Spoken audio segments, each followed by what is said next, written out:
Hello friends, అందరూ ఎలా ఉన్నారు? బాగున్నారా? మేమైతే చాలా బాగున్నామండి. మీరందరూ కూడా చాలా బాగుండాలని కోరుకుంటున్నాను. ఈరోజు వీకెండ్ కదా, మేమైతే మూవీకి వెళ్ళొచ్చాం భారతీయుడు 2కి. సో చాలా అంటే చాలా నచ్చింది నాకు. ఆల్రెడీ 1 అందరం చూసే ఉంటాము, 2 కూడా చూడండి, చాలా బాగుంది. అండ్ ముఖ్యంగా మనకు భారతీయుడు అనగానే కరప్షన్ గురించి, లంచగొండితనాన్ని అరికట్టాలి అని చెప్పి చూస్తూ ఉంటారు. బట్ లంచగొండితనం అనే ఒక కాన్సెప్టే కాకుండా ఏ తప్పు చేయకుండా ఈ రోజుల్లో బతకాలి, ఒకరికి అన్యాయం చేయకుండా. అండ్ మన లైఫ్ స్టైల్ని చక్కగా ఒక అనువైన రీతిలో మనం రూపుదిద్దుకుంటూ ప్రతిరోజు కూడా ముందుకెళ్తూ ఉండాలి. సో మనం అందరం కూడా చదువుకున్న వాళ్ళు, ఈ జనరేషన్ వాళ్ళం. సో 100 రూపాయలకో 150 రూపాయలకో పాల్మారి పైరసీ అనే ఒక దాన్ని ఎంకరేజ్ చేస్తూ ఉంటాం.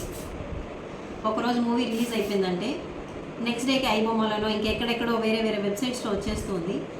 వాటన్నిటిని డౌన్లోడ్ చేసుకుని చూడకుండా ఖచ్చితంగా వీలుంటే థియేటర్కి వెళ్ళి చూడండి. లేకపోతే ఒక 3 months 2 months వెయిట్ చేస్తే మనకు ఓటీటీస్లో వస్తే వాటిలో కూడా చూడొచ్చు. ఎందుకంటే ఒక సినిమా తెర మీదకి రావడానికి దాని వెనక ఎంతోమంది బ్యాక్గ్రౌండ్ వర్క్ చేసి మన ముందుకి తీసుకొస్తారనమాట. లైట్ బాయ్ దగ్గర నుంచి పెద్ద పెద్ద ఏమంటారు ప్రొడ్యూసర్స్ వరకు వాళ్ళందరి కష్టం అనేది దానికి ఉంటుంది. కాబట్టి పైరసీని ఎంకరేజ్ చేయకుండా మనకున్నంతలో 50 రూపాయల టికెట్ దొరికితే 50 రూపాయలకి వెళ్ళండి.